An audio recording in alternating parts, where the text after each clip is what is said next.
सादर जय जिनेन्द्र। आनंद अनुभूति चातुर्मास की पावन बेला में शांति भवन भीलवाड़ा की पवित्र धरा से श्रवण कीजिए श्रवण संघीय युवाचार्य प्रवर परम पूज्य श्री महेंद्र ऋषि जी महाराज साहब की अमृतमयी जिनवाणी।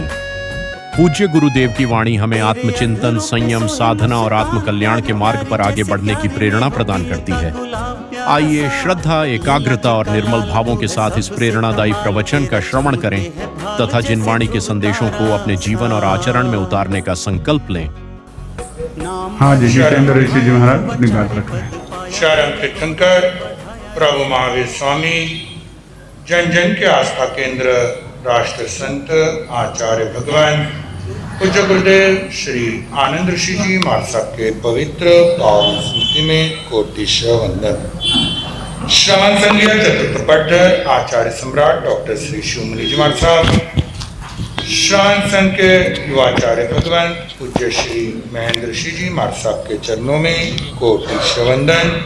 स्नेह श्री धवल ऋषि जी महाराज, स्नेह श्री महक ऋषि जी महाराज, विदुषी ज्ञानी ध्यानी तपस्विनी माँ सती वृंद, धर्म प्रेमी भाइयों, सुशीलवती माताओं एवं बहनों, पूज्य गुरुदेव की आज 126वीं जन्म जयंती। 126 वर्ष हो गए गुरुदेव को जन्म लेकर, और देवलोक होकर कितने वर्ष हो गए पता? हाँ, 34 साल पूरे होकर 35वां वर्ष चल रहा है। क्योंकि हमें याद है जब गुरुदेव देवलोक हुए शनिवार के दिन, उसके अगले शनिवार से ही युवाचार्य भगवंत ने हर शनिवार का मौन प्रारंभ किया है। तो जितने वर्ष गुरुदेव के देवलोक के, उतने ही वर्ष युवाचार्य भगवंत के मौन के। तो गुरुदेव को देवलोक होकर 35 वर्ष हो गए, फिर भी लगता नहीं है कि गुरुदेव आज है नहीं। 2009 की वो घटना है, अहमदनगर में विराज रहे थे।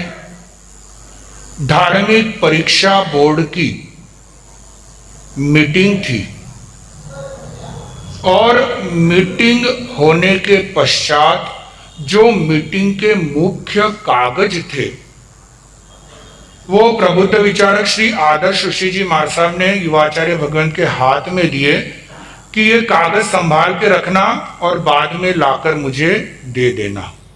अब आपको पता है कोई भी मीटिंग होती है तो समय पर तो मीटिंग पूरी होती नहीं है। मीटिंग में क्या होता है? हाँ, मीटिंग में क्या होता है? विचार विमर्श होता है या झंझटें होती है? हाँ, मीटिंग में विचार विमर्श तो बहुत कम होते हैं, झंझटें ज्यादा होती है। सबके मन की जो भड़ास होती है वो अगर निकालने का कोई एक स्थान हो तो क्या होता है? मीटिंग ही होती है। जब संघ की, पूरे संघ समाज की जब मीटिंग होती है तब उसका नजारा क्या होता है आप सभी को पता है, मैं आगे नहीं जाऊंगा इसमें। तो वो मीटिंग हो गई, समय बहुत कम था पीछे से गोचरी का, इसलिए गोचरी आ गई थी और समय कम था तो फटाफट आए। एक कैरी बैग थी, उस कैरी बैग में कागज डाल दिए ताकि किसी को पता न चले कागज कहाँ रखे, क्योंकि किसी के हाथ में आ गए और उसमें परिवर्तन हो जाए तो गड़बड़ हो सकती थी।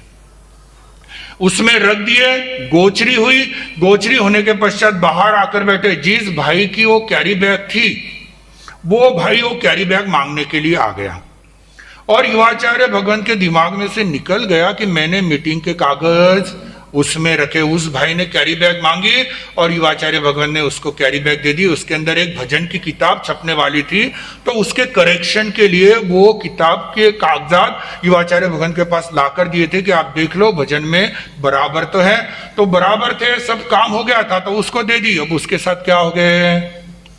कागज चले गए। कागज चले गए। शाम को जब वंदना करने के लिए गए तो पूछे कागज कहाँ है? अब कागज तो नीचे कैरी बैग में रखे थे और दिमाग में से निकल गए थे। गड़बड़ गड़बड़ बहुत थी और सब उस गड़बड़ में ऐसा हो गया कि कागज उस कैरी बैग में रखे ये भूल गए। ऊपर के रूम में, नीचे के रूम में सब तरफ कागज ढूंढे, कहीं भी मिलने का नाम नहीं। अब क्या करे? तब युवाचार्य भगवान के मन में आया और उन्होंने गुरुदेव के गादी के पास जाकर कहा कि गुरुदेव अगर कागज मिल जाते हैं तो मैं कल एक आयनबिल करूंगा, और तुरंत प्रतिक्रमण के लिए बैठ गए। जैसे प्रतिक्रमण के लिए बैठे, जिसके लिए आधा पौना घंटा लगा दिया था, फिर भी याद नहीं आ रहा था कि वो कागज कहां रखे हैं। जैसे संकल्प किया गुरुदेव के गादी के वहां, और जैसे प्रतिक्रमण को बैठे, लोगस का कायसर्ग, इच्छा कारणम का कायसर्ग पूरा हुआ, लोगस की पार्टी बोल रहे थे, उसी समय अचानक याद आया कि मैंने तो कागज उस कैरी बैग में रखे थे, और वो कैरी बैग मैंने उस भाई को दी। एक भाई सामने था, उसको बुलाए, जाओ उसके दुकान पर जाकर देखो कैरी बैग वही है क्या। और उस भाई ने भी क्या किया था पता है, कैरी बैग लेकर गया और दुकान पर एक खिले को टांग दी थी। उसने भी उसमें कुछ देखा नहीं क्या है क्या नहीं, क्योंकि काम दूसरे दिन करना था, शाम हो गई थी तो काम तो होने वाला नहीं था। तो उसने कैरी बैग देखी, युवाचार्य भवन ने बता दिया था कि कैरी बैग ऐसे ऐसे कलर के, और पूरा याद भी आ गया, देखो ये गुरुदेव की कृपा है। और वो कागज आ गए और तुरंत फिर वो मीटिंग के कागज दे दिए, पर ये गुरुदेव की कृपा है। गुरुदेव आज नहीं है, पर उनकी कृपा आज भी बरसती है। पल पल पल पल हम तो उस कृपा का बहुत अनुभव करते हैं। उनके बिना अपना है भी कौन, है ना। आप सब तो कितने हो, कितने जब तक इस स्थानक में है तब तक, इसके बाद आप घर पर गए कि महाराज स्थानक का, अंधे सब घर का, कोई नहीं। इसलिए गुरु के बिना इस संसार में दूसरा कोई नहीं है। इसलिए कहा है, अब भी हमें तुमसे बल मिलता है, अब भी हमें तुमसे बल मिलता है, मन की समस्या का हल मिलता है, अब भी हमें तुमसे बल मिलता है, मन की समस्या का हल मिलता है। इस कल कल में शांति सकूं और कल मिलता है, अब भी हमें तुमसे बल मिलता है, मन की समस्या का हल मिलता है। पूज्य गुरुदेव का जीवन ऐसा था कि आज भी उनको जो याद करता है उसकी सभी समस्याएं मिट जाती है। इसीलिए तो एकमात्र पूज्य गुरुदेव आचार्य भगवान आनंद ऋषि जी महाराज साहब ऐसे हैं जिनकी जन्म जयंती हो, जिनकी दीक्षा जयंती हो, या जिनका पुण्य स्मृति दिन हो, कश्मीर से कन्याकुमारी और अटक से कटक तक जहां जहां भी जो भी साधु साध्वी होते हैं वहां अवश्य मनाया जाता है। जिस भी संघ में अगर श्रमण संघ के कोई भी कुछ भी घर है, थोड़े भी घर है, तो वहां अगर अन्य संप्रदाय के भी संत हो तो भी उन्हें पूज्य गुरुदेव के गुणगान गाने ही पड़ते। ये उनका पुण्य प्रताप है, बाकी कुछ नहीं है। बचपन में दीक्षा ली, गुरुदेव ने जो भी कहा उसको अपने जीवन में अपनाया। आज एक भाई कह रहे थे कि रत्न ऋषि जी महाराज साहब ने पूज्य गुरुदेव को बहुत कुछ सहन करवाया। मैंने कहा ऐसा मत करो, सहन करवाया कोई भी सहन नहीं कर सकता है। जब उसकी मर्जी होती है तभी वो उस बात को करने के लिए तैयार होता है ना। आपको अगर घर पर कोई तकलीफ है, आप उसको सहन कर रहे हो तो वो आपकी मर्जी है, इसीलिए सहन कर रहे हो। अगर मर्जी नहीं हो तो पूज्य रत्न ऋषि जी महाराज साहब के पास तो बहुत शिष्य पहले भी हुए थे, पूज्य युवाचार्य भगवान ने बताया, पर वो सब क्या हो गए, चले गए। ये तो छोटा बच्चा था आनंद, बहुत बड़ा नहीं था, 13 साल की उम्र में तो दीक्षा ली थी, पर उनको पता था मेरे भलाई के लिए, मेरे गुरुजी मेरे भलाई के लिए मुझे कह रहे हैं। अगर उस समय गुरुदेव नहीं मानते, नहीं सुनते और गुरु से अलग हो जाते तो कुछ हो सकता? इतने बड़े इस पर पहुंचते? नहीं पहुंचते।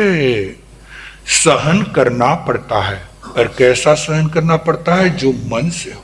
पूज्य गुरुदेव ने मन से सब कुछ किया, गुरुजी ने कहा, तो उसके बाद उन्होंने वापस कभी वो गलती नहीं की। ये उनके जीवन की विशेषता थी। तो आज हम पूज्य गुरुदेव को इसीलिए याद करते हैं कि उनका जीवन पूरा आनंद से भरा हुआ था, और उनके नाम लेने से आज भी आनंद ही आनंद प्राप्त होता है। ऐसे आनंद गुरुवर के लाडले शिष्य, क्योंकि जो बचपन में ही 7.5 वर्ष की उम्र में युवाचार्य भगवान पूज्य गुरुदेव के सानिध्य में आ गए, और 14.5 वर्ष की उम्र में तो उन्होंने दीक्षा भी ले ली। तो दीक्षा के पूर्व 7 वर्ष और दीक्षा के बाद 10 वर्ष तक जिन्होंने पूज्य गुरुदेव के जीवन को अच्छी तरह जाना। हम तो पूज्य गुरुदेव के जीवन के बारे में क्या बताएंगे, क्योंकि मैंने तो सिर्फ पूज्य गुरुदेव के एक बार दर्शन किए, पूज्य गुरुदेव के सानिध्य को भी प्राप्त नहीं कर सका। पर जो कुछ भी हम सुन रहे हैं युवाचार्य भगवान के मुखारविंद से, तब ऐसा लगता था कि हो सकता है हमारा जन्म थोड़ा लेट हो गया, थोड़ा जल्दी हो जाता, हम भी उन चरणों में पहुंच जाते तो हमारा भी कल्याण हो जाता। पर कोई बात नहीं, उस गुरुवर के चरणों में नहीं पहुंचे, पर उस गुरुदेव के परिवार में पहुंचकर भी पूरा विश्वास है कि आज तो हमारा कल्याण होने वाला ही है, क्योंकि उन्होंने आनंद बांटा है और उन्होंने वही अपने शिष्यों को सिखाया कि आनंद ही आनंद बांटना। ऐसे आनंद ही आनंद को बांटने वाले पूज्य युवाचार्य भगवान अब आप और हम सभी को अपनी मधुर वाणी से गुरुदेव के जीवन चरित्र का आज का जो विषय है, पवित्र तन मन पवित्र जीवन, पवित्र तन मन पवित्र जीवन क्या है, आइए सुने। श्रमण संघ की आन बान शान आगम रत्नाकर स्थित प्रज्ञ युवाचार्य भगवान पूज्य श्री महेंद्र ऋषि जी महाराज साहब को। रणे शूरम च दातारम विद्यावंतम तपस्विनम रणे शूरम च दातारम कनिष्ठो ज्येष्ठ उच्चते। नीति कहती है कि जो राजमान्य हो, धनवान हो, उदार हृदय हो, दाता हो, तपस्वी हो, रण में युद्ध में जिसने शूरवीरता बतलाई हो, ऐसा छोटा भी हो तो क्या कहलाता है? आज आपको मान बढ़ो ऐसा। मेरे आनंद गुरु परमात्मा तुम्हें वंदना करे मेरी आत्मा, हो मेरे आनंद गुरु परमात्मा तुम्हें वंदना करे मेरी आत्मा। हो देवी चंद जी के लाल तेरा अनोखा कमाल, तेरी वाणी थी रसाल, तेरा सच्चा सारा माल, मेरे आनंद गुरु परमात्मा तुम्हें वंदना करे मेरी आत्मा। सत्य वचन युत वाणी सिद्धि बिन ही प्रचार के तेरी प्रसिद्धि, आत्म शुद्धि में रोज ही वृद्धि, मेरे आनंद गुरु परमात्मा तुम्हें वंदना करे मेरी आत्मा तुम्हें वंदना करे मेरी मंगलम भगवान वीरो मंगलम गौतम प्रभु मंगलम स्थूलिभद्राद्या जैन धर्मोस्तु मंगलम गुरुआणाय मुखो गुरुपसया अट्ठ सिद्धियो गुरु भक्ति विद्या साफल्यम हो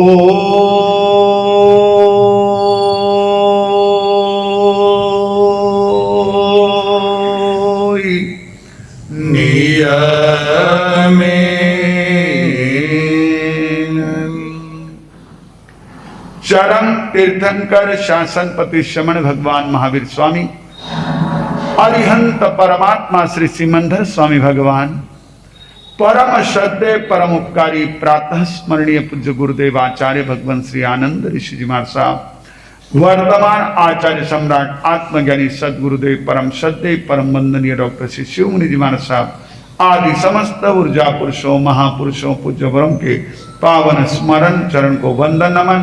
यहाँ विराजे स्नेही सहयोगी संत वृंद समादरणीय भगवती स्वरूपा साध्वी मंडल प्रज्ञा मूर्ति यशोदत्ती श्री मधु कंवर जी महाराज उप प्रवर्तिनी श्री दिव्य ज्योति जी महाराज जिनकी एक गुरु भगिनी और एक शिष्या दोनों भी दीर्घ तपस्या की भेंट गुरु आनंद के चरणों में समर्पित कर रहे हैं।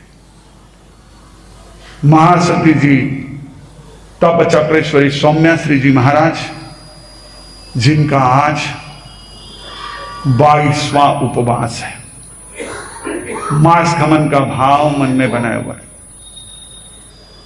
देखो बहनों, खास करके मैं बहनों को संबोधित करूंगा कि आपको पता है हमारी साधुचर्या कैसी होती है और इस साधुचर्या में भी इतनी तप आराधना का ऐसा मनोबल ऐसा आत्मबल कितना जबरदस्त है।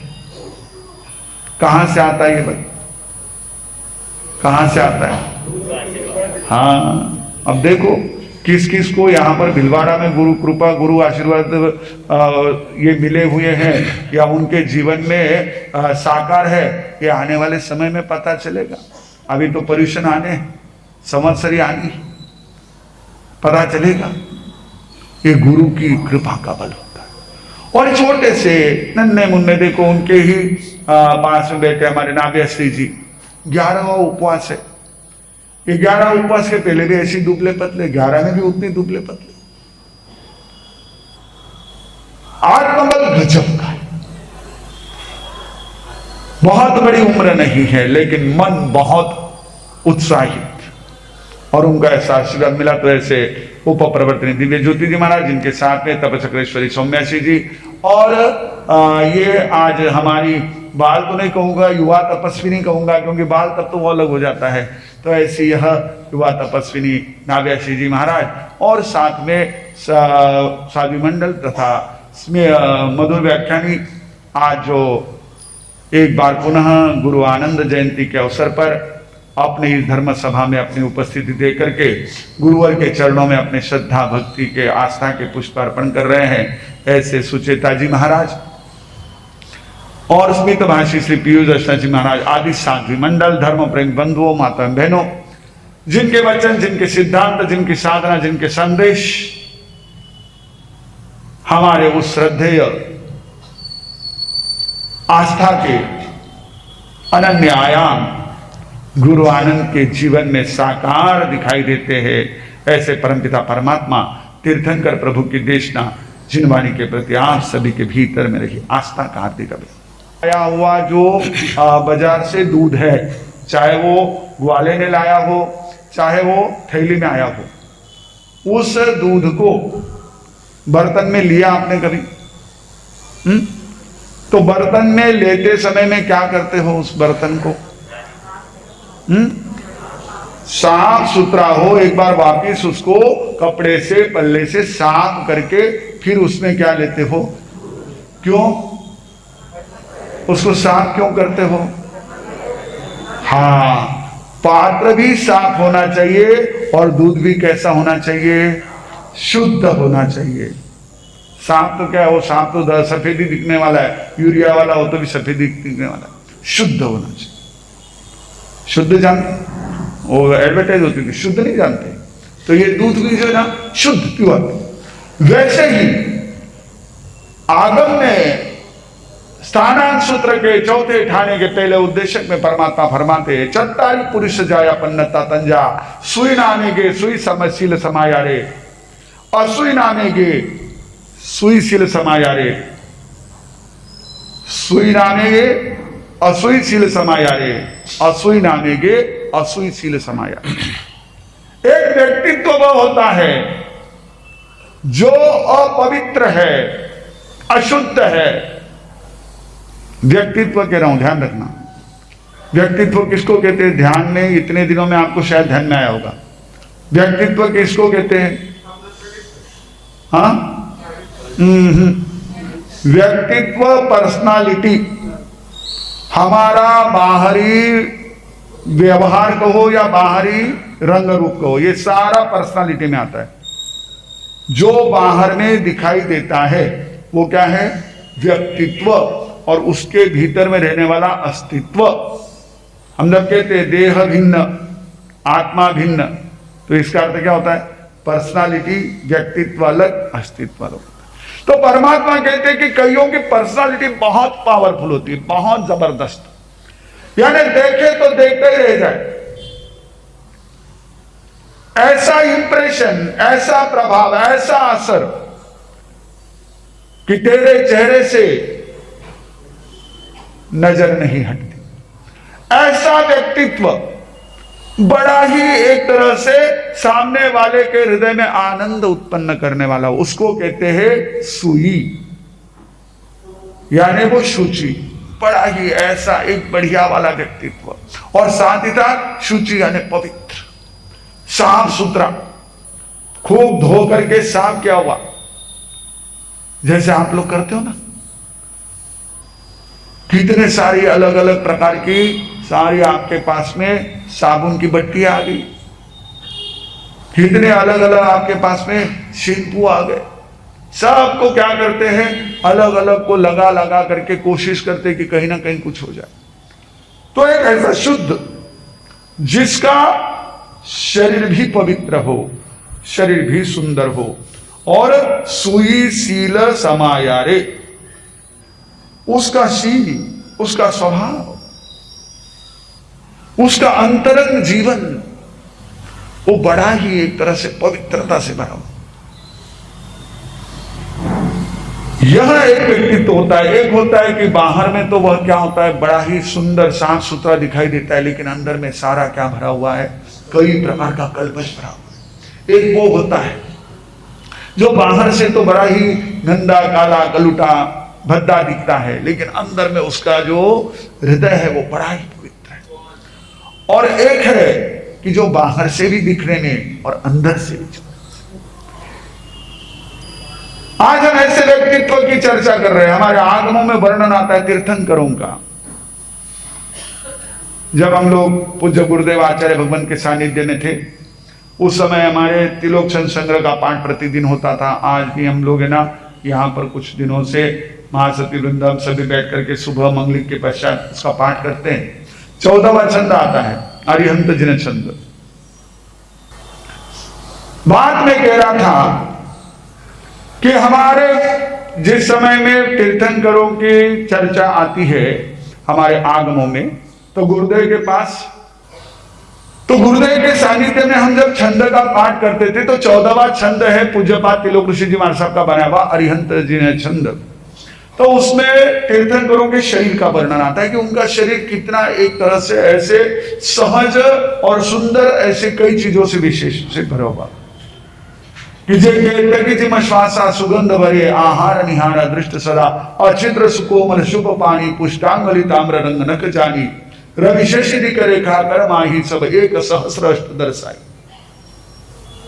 कि वो कैसे थे? अचित्र सुकोमल दोनों उनके हाथ थे। जब वो तीर्थन करके उंगलियों को देखते थे तो उनकी उंगलियों में कोई छेद नहीं होता है, हमारी उंगलियों में छेद होता है थोड़ा सा। मैं कई बार कोशिश करता था कि ऐसे करके देखूं हमारी भी अचित्र हो जाए, पर ऐसा होता नहीं है। वो तीर्थंकरों का अतिशय होता है, तो ये हमारे छेद रह जाते हैं, उनके छेद नहीं होता। इसीलिए वो पर पात्र में आहार लेते हैं तो उनका आहार नीचे नहीं गिरता है, वो अछिद्र होता है। और सुकोमल, ये तो हमने गुरुदेव में भी देखा, ऐसे हाथ थे मुलायम कपास की तरह। अपने मस्तक पर, अपने पीठ पर उस गुरुदेव का हाथ का स्पर्श कर ले जो, वो अपने भीतर में गहराई तक एक ऐसी आनंद की अनुभूति, एक ऐसी आह्लाद की अनुभूति करता था, आह्लाद भाव, ऐसे दिल भाग भाग हो जाता था। आज की भाषा में गार्डन गार्डन हो जाता था। वो हाथ ही ऐसे सुकोमल थे। पुष्टांगुली ताम्र रंग रख जा रही, उनकी अंगुलियां पुष्ट और ताम्र रंग वाले नाखून थे, सफेद नहीं थे, सब ताम्र रंग। ऐसी उनकी विशेषता। वही तो भक्तामर में भी आता है कि जिनके चरणों की नख की जो किरणें हैं, उन किरणों में जो प्रतिबिंबित हो रही है तीर्थंकरों की छवि, ऋषभदेव भगवान की छवि। ऐसे भक्तामर प्रणत कहते। तो ऐसे गुरुदेव रवि शशि रेखा करमाई सब एक सहस्र अष्ट दर्शाई। कई बार आप पूछते हैं, कोई पूछते है, कोई नहीं पूछते है, कोई मन की मन में रह जाती है। जब पूछना है तब याद नहीं आता, जब याद आता है तब पूछने वाला सामने नहीं रहता है कि ये 1008 क्यों लिखा हुआ रहता है। हमारे महापुरुषों के सामने 1008 क्यों लिखा हुआ रहता है? तो तीर्थंकरों का विशेष होता है कि उनके हाथों में सूर्य चंद्र आदि की कई रेखाएं होती है। वो 1008 लक्षण के धारी होते हैं, सब एक सहस्र अष्ट दर्शाई। वो जो उनके हाथ की पांव की रेखा है। और गुरुदेव का देखती हैं आप, अभी हमारे पास आए भाई, वो बोले कि हम लोग तो ना, मैं चाहता हूं कि गुरुदेव के वे चरण के हाथ के जो चिन्ह है, फोटो है, वो मैं सबको ना तपस्वियों को वितरित करूं। अच्छी भावना है उनकी। तो ऐसे वो महापुरुष थे। उनका शरीर अपने आप में इतना सुचिरभूत रहता था, कभी हम लोगों को, गुरुदेव को किसी प्रकार से जो है कोई भी दवाइयां या कोई भी ऐसे क्रीम्स वगैरह का काम नहीं पड़ा, कभी नहीं, जरूरत ही नहीं पड़ी। किसी भी समय गुरुदेव के पास जाए, गुरुदेव के शरीर से कोई बदबू नहीं आती थी। ये क्या है? उनके भीतर रही हुई वह ऐसी शील की, सदाचार की खुशबू, वो सदाचार की पवित्रता, शरीर उनका, यानी आप देखोगे उनके शरीर पर धारण किए हुए वस्त्र कई दिनों तक मलिन ही नहीं होते थे। अभी तो कईयों को देखो तो उनका शरीर और उनके कपड़े और उनका जीवन सब बदबू मारता, लेकिन गुरुदेव को ही नहीं था, क्योंकि वो जैसा शरीर उनका बड़ा ही, एक तरह से आप देखो गुरुदेव का व्यक्तित्व कैसा था। आज भी फोटो में भी देखते हैं तो हमको वो कितना एक तरह से मधुरतम लगता है। जैसे हम कहते हैं ना श्री कृष्ण के लिए, हसितम मधुरम चलितम मधुरम मधुराधिपते अखिलम मधुरम। वैसे गुरुदेव का चलना बोलना, उनका दिखना, उनका होना, उनका बैठना अद्भुत था। क्योंकि मैं सौभाग्यशाली रहा कि मैंने गुरुदेव के साथ विहार किया।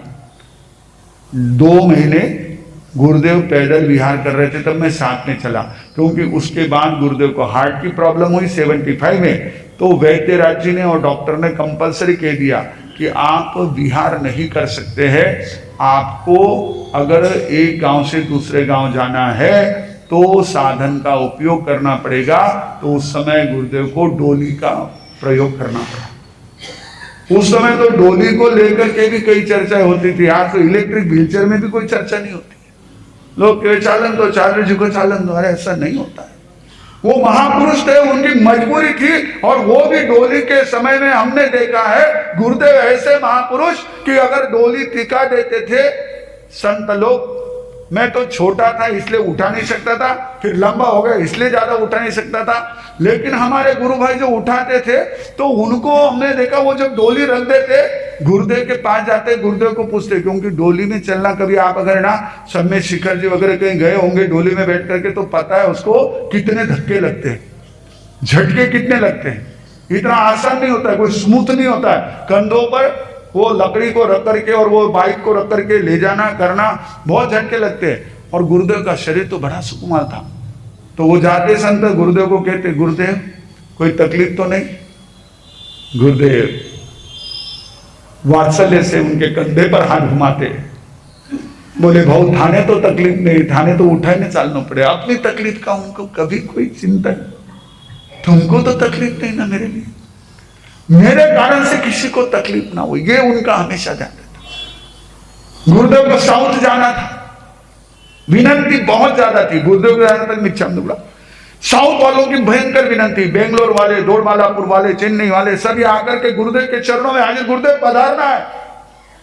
3-3, 4-4 बसें उस जमाने में, आज से करीब 45 साल पहले, 46 साल पहले की 79 की बात है, रायचूर यादगिरी में गुरुदेव के चरणों में उपस्थित हुए। लेकिन जब संतों का उस संदर्भ में थोड़ा सा मन नहीं दिखा, गुरुदेव ने कहा श्रावकों को, देखो मैं खुद तो चल नहीं पाता हूं और संतों को अभी अनुकूलता नहीं है, इसलिए मैं नहीं आऊंगा। वो संतों की, उनकी सहायता का ध्यान रखते थे, दवा लेते थे तो भी देने वाले का ध्यान रखते थे, अपने लिए का ध्यान नहीं रखते थे। हम नाराज नहीं हो जाए, हमारा मन अप्रसन्न न हो जाए, इसका ध्यान गुरुदेव रखते थे। जबकि हमारे आगमिक परंपरा, हमारे महापुरुषों का ही रहा कि गुरु अप्रसन्न न हो जाए, इसके लिए ध्यान रखना है। लेकिन गुरुदेव ऐसे थे कि मेरे किसी कार्य से, मेरी किसी बात से शिष्य ना, अनुशासन में कोई कॉम्प्रोमाइज नहीं हो। मैंने आपको बताया था कि जब मैंने पढ़ाई नहीं की, दीक्षा के पहले वैरागी था, गुरुदेव ने स्पष्ट शब्दों में कह दिया कि समाज के टुकड़े खाने के लिए साथ में नहीं रहना। अनुशासन में कोई कॉम्प्रोमाइज नहीं था। तुम घर पे जा सकते हो, सीधा सीधा हमको कहते थे। कई मेरे साथी तो चले भी गए, गुरुदेव ने उसकी परवाह नहीं की। अब आज को तो जमाना कैसा आ गया, एक भाई बैठे थे मेरे पास, बता रहे थे कि अपने संघ में, अपने परंपरा में दीक्षा देने के लिए उसको दूसरे परंपराओं ने 3 लाख दिए थे, उसके परिवार वालों को उससे ज्यादा पैसे देकर के अपने इसमें दीक्षित कर दिए। ये आज का जमाना। और ऐसी दीक्षा देकर के हम कौन सी जीन शासन की सेवा कर रहे, संघ की सेवा कर रहे, मुझे नहीं समझ। गुरुदेव थे महापुरुष, उन्होंने कभी भी इन चीजों के लिए अपने आप को कॉम्प्रोमाइज नहीं किया। हाँ, पर इतना जरूर है, मेरे किसी कारण से हमने जब गुरुदेव को निवेदन किया, गुरुदेव भगत जी महाराज साहब आपके हाथ पांव दबाते हैं, तो उस समय में वो बहुत जोर लगाते, हम स्वयं सुनते थे। वो जो पाठ होता था जिस पर गुरुदेव लेटते थे, वो पाठ की आवाज आती थी, काएं काएं काएं काएं, वो बजते थे। वो कितना जोर लगाते होंगे, और वो एकदम ऐसे हड्डी हड्डी थे, ऐसे मुलायम आते थे। हमने कहा गुरुदेव को, गुरुदेव वो सेवा करते हैं लेकिन उससे आपको तकलीफ होगी, हम लोग ये सेवा करते हैं। नहीं भाऊ, उनको अच्छा नहीं लगेगा, उनके मन को खराब लगेगा, रहने देना, उनको सेवा करनी तो कर। हम कहते थे गुरुदेव आपके पात्र हम लोग उठाएंगे, नहीं वो कर रहे ना, उनको कर रहे।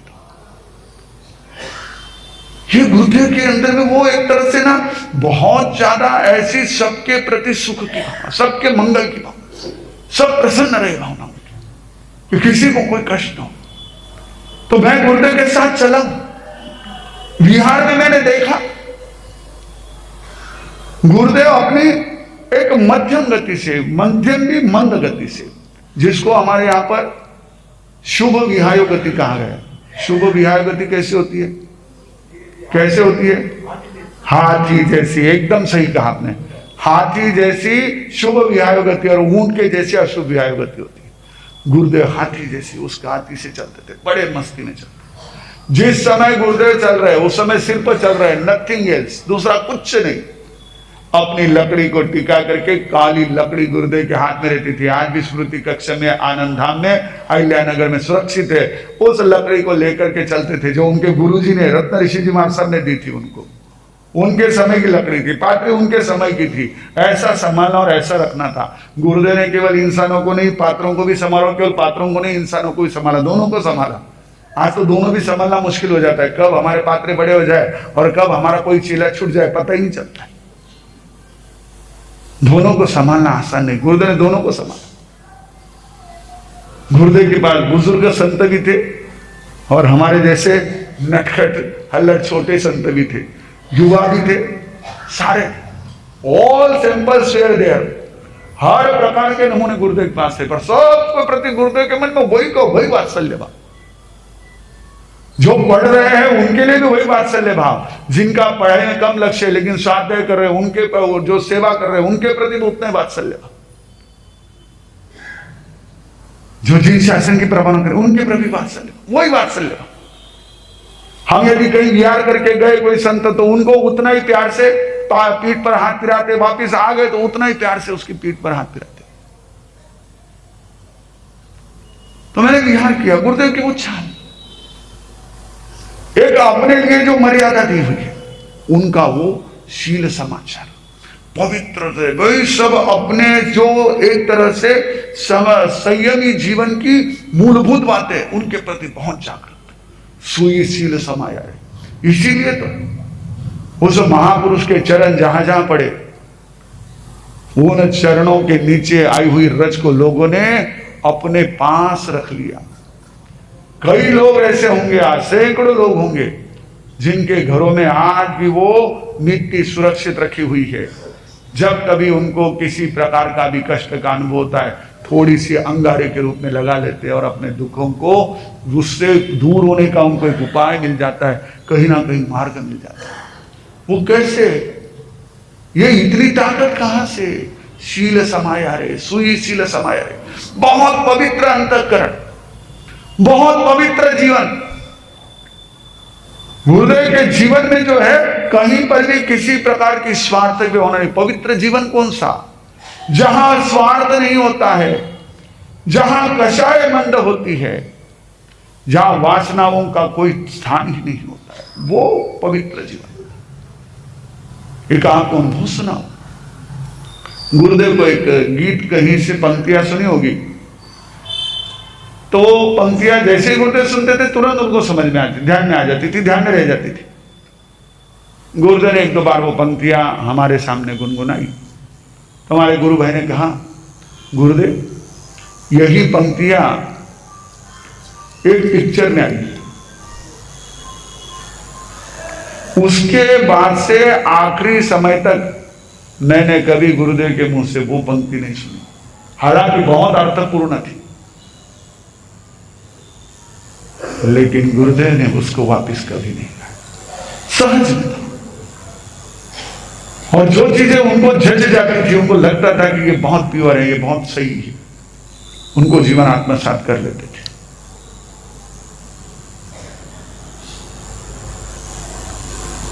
ये गुरुदेव के जीवन की विशेषता है, सुईशील समाया है, पवित्र आचार, पवित्र स्वभाव में वो पवित्रता, निर्दोषता थी। और इसी कारण उन्होंने क्या किया, जो हमारे यहां पर कबीर की पंक्तियां हैं गुरुदेव ने हमको सिखाई थी, सो चादर सुर नर मुनि ओढ़ी, ओढ़ के मैली कीनी चदरिया, झीनी झीनी झीनी झीनी बीनी चदरिया, सो कहत कबीरा सुनो भाई साधो, जो की क्यों धरतीनी चदरिया, जो की क्यों धरतीनी चदरिया। कौन सी चादर ओढ़ी उस महापुरुष ने? पहली चादर जो आप और हम सभी को मिली है शरीर की, ये चादर भी उन्होंने बड़ी पवित्र रखी, कभी इस चादर को मैली होने नहीं दिया। किससे मैली होती है?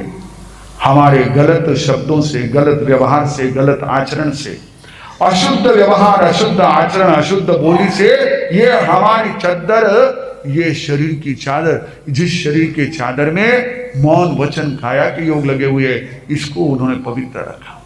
इस शरीर पर गुरुदेव, ये शरीर की चादर उनको किससे मिली? अपने माता पिता से मिली। उस चादर को उन्होंने वैसे के वैसे रखा, बड़ा व्यवस्थित रखा। कहीं पर भी किसी तरह से, यानी आप देखो उनको कोई जब गुरुदेव को हार्ट की तकलीफ हुई तो वैद्यराज जी ने कहा कि गुरुदेव अब आपको दूध की कोई भी मिठाई नहीं लेना, दूध की मलाई भी आपके लिए जहर के समान आपने ले लिया। आप आश्चर्य करेंगे कि 17 साल तक, 75 से 92 तक, 16.5 साल समझो, गुरुदेव के लिए जो दवाई के हिसाब से गाय का दूध आता था, अब गाय के दूध पर कितनी गाढ़ी मलाई आती है? देशी गाय की एकदम पतली, उतनी पतली मलाई भी निकाल करके एक कटोरी में छोटे से प्याले में गुरुदेव रख देते थे या चम्मच में निकाल के रख देते थे।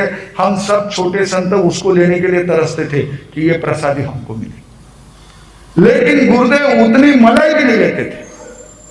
अगर हम कोई शिष्य गुरुदेव के चरणों में पहुंचते कि गुरुदेव आपको ये हम परीक्षा में पास हो गए, आज हमारा कोई विशेष दिन है, मीठा आपको पेड़ा ले लीजिए, गुरुदेव मना नहीं करते थे। उस पेड़े में से छोटा सा हल्का सा कण ले लेते, मुंह में डाल देते, राजी बस। कभी पूरा पेड़ा भी मुंह में नहीं डाला। उन्होंने इस चद्दर को बराबर रखा। कब हो जाता था गुरुदेव, कब जमा होता था, आखिरी आखिरी में कमजोरी होने से कब निकलता नहीं, तो कब जमा हुआ तो उस कफ के न निकलने से सांस लेने में तकलीफ, हार्ट पर प्रेशर, कई प्रकार की प्रॉब्लम हो सकती थी। तो डॉक्टर ने एक फुट मशीन दी हुई थी, पांव से चलाने वाली सक्शन मशीन। सक्शन कैसे होता है जानते हैं ना, शायद मैंने बताया होगा, आपको ध्यान होगा। सक्शन कैसे होता है? एक पाइप होता है, रबर का पाइप होता है पतला, वो पाइप जो है नाक से गले में उतारा जाता है और गले में उतार करके फिर उसका जो पीछे सिरा रहता है, बड़ा पाइप जो लगा रहता है, उस पाइप को पांव से जो है वहां पर ये किया जाता है, चलाया जाता है, तो वो अंदर से उस मल को, उस कफ को खींचता है। अब आप सोचो, नाक से जो रबर का पाइप, माता जी 11 को 5 कम है, 5 मिनट में आप कौन सा तीर मार लेंगे बड़ा वाला?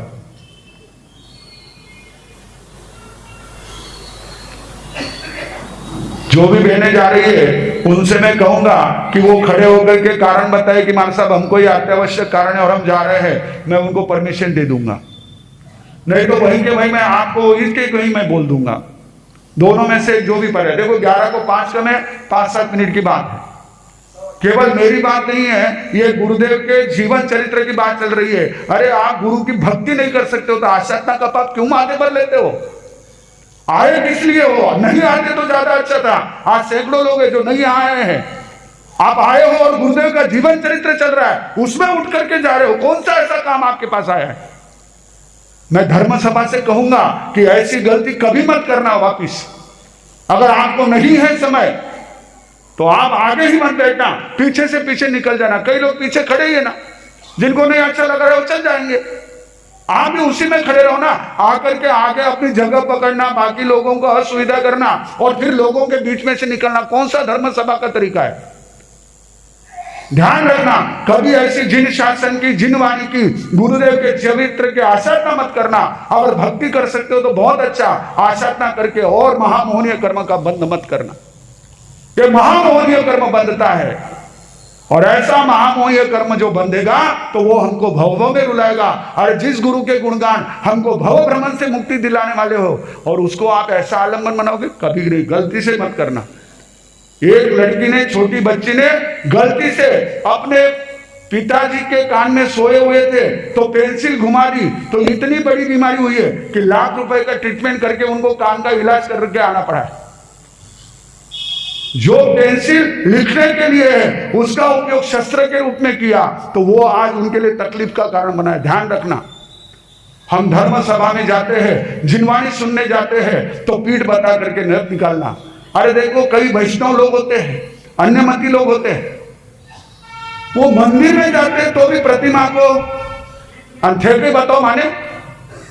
सोचो, विचार करो, तो गुरुदेव का जीवन ऐसा कि जिन्होंने उनके चलने में उनके ये कि उनको मरे का मना करके मैंने स्वास्थ्य को रखा, वो नाक में से रबर डाला जाता था। एक बार भी मैंने कभी गुरुदेव के में से हूं हां नहीं सुना, एक बार भी नहीं। हमारे तो एक छोटा सा धागा भी जाए तो एकदम से मेरी स्वयं की गर्दन हिल जाएगी, दूसरों की क्या बात कहूं। पर गुरुदेव ऐसे महापुरुष, 90 साल का वो बुजुर्ग, हमने ऐसे भी बुजुर्ग देखे हैं कि जो अगर उनको कहीं भी थोड़ी मन के विपरीत चीजें हो जाए तो उनका हाथ ऐसे फटाक से चलता है, सेवा करने वाले को बड़ी मुश्किल होती है। लेकिन गुरुदेव थे कि वो सेवा कर रहे हैं उसको तकलीफ ना हो, सुई लगाते समय में भी अगर कहीं हो रहा है तो भी तकलीफ ना हो, गुरुदेव ये ध्यान रखते थे। तो गुरुदेव ने इस चादर को, शरीर की चादर को बराबर संभाल के रखा। जो वैद्य कहते थे उसके आगे कभी नहीं गए। गुरुदेव ने विहार किया 86 में, 85 में पूना जाने के लिए मानिक नगर तक गए, गुंदेचा के मकान में रुके हुए थे। गुरुदेव को यूरिन इन्फेक्शन के कारण बुखार आ गया, शरीर में कमजोरी आ गई, 5-6 दिन तक निरंतर बुखार था। फिर वो यूरिन कल्चर होकर के एंटीबायोटिक्स दिए, उसके कारण कमजोरी आई। वेदराज जी मुंबई से आए गुरुदेव की तबीयत का सुन करके, उन्होंने आयुर्वेदिक दवाई भी दी और कह दी गुरुदेव ऐसे तबीयत में आप विहार नहीं कर सकते। गुरुदेव ने विहार तक कैंसिल कर दी। इतना वैद्य की बात को ध्यान रखते थे, क्योंकि ये चादर मुझे मिली है, इस चादर को संभालना मेरा फर्ज है। हम जिस समय ये सब मैदे की ये सब चीजें डालते तो विचार करो, हम इस चादर को अपने हाथों से खराब कर रहे हैं। हम न जाने कैसी कैसी चीजें खा रहे पी रहे, पता ही नहीं। ये ऐसे ऐसे लिक्विड, ऐसी ऐसी चीजें डाले जा रहे, जैसे हमारा शरीर नहीं हो, कचरा पेटी हो। ये सारे जितने भी है ना, आपको आजकल सॉफ्ट ड्रिंक के रूप में बेचे जाने वाले जो है, किसी आप एक अच्छे जानकार व्यक्ति को पूछो, वो कहेगा कि आपका टॉयलेट साफ करने का इससे बढ़िया केमिकल कोई नहीं है। जितना एसिडिक ये है उतने से आपका टॉयलेट एकदम चकाचक हो जाएगा, और वो टॉयलेट को साफ करने वाले को आप पेट में डाल रहे हो। गुरुदेव ने उस शरीर की चद्दर को संभाला। इस चद्दर पर गुरुदेव रत्न ऋषि जी महाराज साहब ने चादर ओढ़ाई, संयम की। और क्या जागृति थी संयम की, हर पल उन्होंने हमको पंक्तियां सुनाई थी, बड़ी मधुर पंक्तियां। कक्का करणी साची कर जो थे पूंजी ने पगला धर जो सुगुणा संता जागृति रो जीवन जीव जो। ये पंक्तियां गुरुदेव के जीवन को व्यक्त करने वाली। ऐसा जागृति का जीवन, प्रत्येक क्षण हर चीज उनको ध्यान में आती थी। ऐसा नहीं है कि वो सुनना हो गए थे, कुछ भी नहीं, बिल्कुल जागृत थे। अंतिम दिनों की बात है जिस समय गुरुदेव बिल्कुल शांत रहते थे, कोई ज्यादा रिस्पॉन्स ही नहीं देते थे, किसी चीज को ज्यादा रिस्पॉन्ड नहीं करते थे। ऐसे समय में हमारे गुरु भाइयों के मन में आया कि क्या बात है, गुरुदेव को थोड़ा सा ना ब्रेन की कोई तकलीफ हो गई है, ब्लड सर्कुलेशन कम होता है, इसलिए गुरुदेव जो ना कि ये नहीं कर पा रहे हैं। ऐसी कुछ स्थितियां हैं क्या, थोड़ा जिसको सेमी कोमा जैसी कंडीशन है क्या। तो डॉक्टर कल्याण गंगवाल पुणे से आए हुए थे, जो गुरुदेव के 75 से बराबर हार्ट की पूरी ध्यान रखते थे, एमडी फिजिशियन है। तो उनको संतों ने पूछा, बोले नहीं ऐसी कोई एक बात नहीं है। उन्होंने पाँव को, वो हैमर होता है ना, छोटा सा हैमर होता है उनका, वो हैमर लगा करके देखा, बिल्कुल उसको हलचल दिखाई दी। बोले बिल्कुल ठीक है, पर फिर भी हमको थोड़ा सा ना डाउट था। तो डॉक्टर ने कहा ठीक है, गए गुरुदेव के पास। उनके बेटे का नाम भी आनंद उन्होंने रखा है, गुरुदेव के ही आशीर्वाद और गुरुदेव के प्रति उनकी जो श्रद्धा थी उसका बेटे का नाम आनंद रखा हुआ है। तो उन्होंने गुरुदेव से कहा, गुरुदेव आनंद ने भी आपको वंदना कही है, और मैं आज आपकी उपसर्ग हरम वाली मंगलिक सुनना चाहता हूँ। डॉक्टर कल्याण गंगवाल ने गुरुदेव को कहा। अंतिम 8-10 दिनों की बात, गुरुदेव ने पूरा उपसर्ग और मंगलिक उनको सुनाई। ऐसा नहीं था गुरुदेव ने, अरे उस दिन की बात है, जिस दिन गुरुदेव 28 मार्च को देवलोक हुए उस दिन की बात है। दोपहर में 12:15 साढ़े 12 बजे का गोत्री का समय हुआ हमारा। गुरुदेव को एक तरफ डेक्स्ट्रो चल रहा था, क्योंकि थोड़ा सा निमोनिया कैच था, तो डेक्स्ट्रो चल रहा था एक हाथ में, एक तरफ हमारे गुरु भाई बैठ करके गुरुदेव को जो लिक्विड था वो दे रहे थे। हम आए गोचरी के लिए। गुरुदेव के सामने ही हमारा सबका गोचरी का मांडला लगता था। हमारे मांडला कहते हैं, जैसे आपका डाइनिंग टेबल होता है, हमारा मांडला होता है। तो मांडला लगा हुआ था, तो उस मांडले पर हम लोग पहुंचने वाले थे। तो मेरी आदत थी कि जब भी गोचरी को जाते तो गुरुदेव के आशीर्वाद लेकर के, गुरुदेव गोचरी कर रहे ऐसा कह करके फिर जाता था। इससे आदत थी वो। तो गया, गुरुदेव के चरणों में मस्तक रखा, माथा रख करके गुरुदेव का, गुरुदेव अब गोचरी को जा रहे हैं। उस समय में वहां से 5-6 फीट दूरी पर दरवाजे के बाहर डॉक्टर पितलिया खड़े थे, जो केयर ले रहे थे कि सलाइन चल रही है, कहीं आउट नहीं जाए, इसलिए वो केयर ले रहे थे। पर गोचरी चल रही इसलिए बाहर खड़े थे। तो गुरुदेव ने जिस प्यार से, जितने इससे दुलार के साथ हम स्वीकृति दी, गर्दन हिला करके, डॉक्टर साहब ने बाद में कहा कि बहुत दिनों बाद मैंने गुरुदेव को इतना रिस्पॉन्स करते हुए देखा। उस दिन के बाद दोपहर में 4 बजे नहीं, 11:30-12 बजे, उस समय गुरुदेव को मैं त्रिपिटक आगम और त्रिपिटक अनुशीलन सुना रहा था। मैंने पढ़ के सुना दिया, लेकिन उसका कोई नहीं लिया। गुरुदेव को पूछा कि गुरुदेव बस, गुरुदेव ने इशारे से पूछा क्या पढ़ा। फिर मैंने वापिस एक बार पढ़ करके, क्योंकि पहले तो जैसे आप सुनते हो वैसे मैं पढ़ा था। आप कैसा सुनते हो? पूछा तो एक भी जवाब। वैसे मैं पढ़ रहा था, पढ़ तो रहा था, लेकिन समझ कुछ नहीं रहा था। गुरुदेव ने जैसे ही पूछा कि मैं वापिस एक फटाफट पढ़ लिया, रिवीजन कर लिया। फिर गुरुदेव को बोला, गुरुदेव ऐसा ऐसा क्रोध का, सांप का, आग का, कर्ज का इसका वर्णन है। गुरुदेव ने कहा गुरुदेव ने गर्दन हिलाई, फिर छुट्टी हुई हमारी। ऐसे गुरुदेव थे, जागृत थे, प्रतिक्षण जागृत थे। ये चद्दर उन्होंने जो संयम की चद्दर ओढ़ी थी, प्रतिक्षण उसको उन्होंने संभाला। उस चद्दर के ऊपर उनको कितनी चद्दरें आई आपने सुना। श्रमण ऋषि संप्रदाय के युवाचार्य से लेकर आचार्य से लेकर श्रमण संघ के प्रधानमंत्री, उपाध्याय, संयोजक से लेकर आचार्य पद की चादर आई। हर चादर को उन्होंने बड़े सलीके से संभाला। एक भी बंदा ऐसा नहीं था जो उनके किसी निर्णय को लेकर, जो उनके किसी बात को लेकर उंगली उठाता, क्योंकि वो कहते ऐसा था, करते ऐसे थे। एक बात केवल कह करके मैं बात को पूरा करूंगा। हालांकि कहने वालों ने सवा वगैरह कह दिया, पर वो कहते हैं कि गन्ना मीठा लगे तो जड़ से नहीं खाना चाहिए। तो हम लोग 1999 में नासिक में थे। आचार्य देवेंद्र मुनि जी महाराज साहब, युवाचार्य शिव मुनि जी महाराज साहब, उपाध्याय वाचनाचार्य विशाल मुनि जी महाराज साहब, तपस्वी सुनती प्रकाश जी महाराज साहब, महामंत्री सौभाग्य मुनि जी महाराज साहब, इन सभी महापुरुषों का एक साथ में स्नेह मिलन वहाँ रखा हुआ था नासिक में। तो हम लोगों को भी बुलाया था। आचार्य देवेंद्र मुनि महाराज साहब ने कहा कि भाई तुम लोग आचार्य भगवान के शिष्य हो और मेरे छोटे भाई तरह हो, तो तुम लोगों को भी आना है। क्योंकि हम तो कोई पदाधिकारी थे नहीं, हमारे पदाधिकारी उस समय पंजाब में थे। हम तो इधर ऐसे अपने ना सामान्य संत के रूप में विचरण कर रहे थे। तो उन्होंने जब आमंत्रण दिया तो हम गए। तो नासिक रोड में युवाचार्य श्री जी, महामंत्री जी, हम लोग बैठ करके बात कर रहे थे। तो उस समय महामंत्री जी महाराज साहब ने एक बात कही। बोले, महामंत्री है श्रमण संघ के महामंत्री हमारे श्रद्धेय सौभाग्य मुनि जी महाराज साहब। तो उन्होंने कहा, पूज्य आचार्य भगवान जो है वो किसी भी निर्णय को लेने में बहुत देर लगाते थे, जल्दी कोई निर्णय नहीं करते थे। बोले कई बार इस कारण से हमारे मन में थोड़ा सा ये आता था कि इतना देर गुरुदेव किसी निर्णय को लेने में विलंब क्यों कर रहे हैं। क्योंकि आप जानते हैं कोर्ट का और लॉ का एक नियम होता है कि निर्णय में विलंब भी एक तरह से अन्याय होता है, न्याय में विलंब होना भी एक तरह का अन्याय है। तो अकेले के निर्णय में विलंब क्यों करते हैं।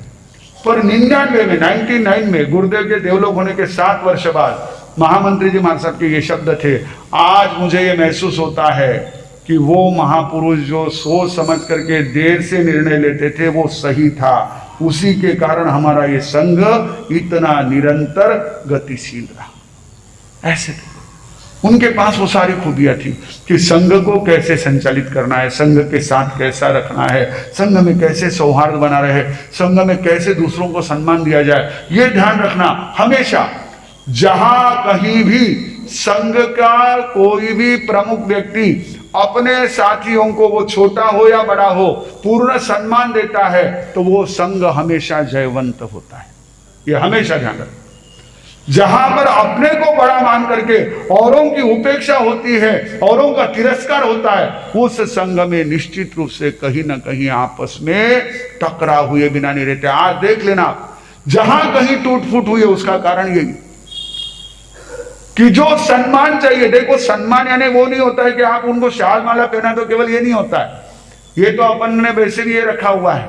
शाल माला सम्मान नहीं होता है, सम्मान होता है उनकी बात को भी ध्यान से सुनना, उनके प्रति भी एक तरह से अपना एटीट्यूड, अपना एक दृष्टिकोण रखना, उनकी ओर भी नजर रखना, ये सम्मान होता है। और गुरुदेव ने वही किया, इसलिए उस चादर को उन्होंने बड़े सलीके से संभाला और उसी चादर को वो धर करके आगे अपने इस जीवन के आगे प्रस्थान कर गए। और इसीलिए कवि ने जो पंक्तियां कही थी, एक पंक्ति वो कहूंगा और बाकी फिर गुरुदेव के संदर्भ में एक कड़ी कह करके बात पूरी करूंगा। आनंद ऋषि गुरुवर जग से विदाई लेकर करते जहां विश्राम, आनंद धाम वो है आनंद धाम, हो आनंद धाम वो है आनंद धाम। और गुरुदेव कैसे थे? सोना जो तपस्या में तप कर खिली धूप की भांति निखरा था, उस ज्ञान के अमृत का सागर इस देश में हर सू बिखरा था।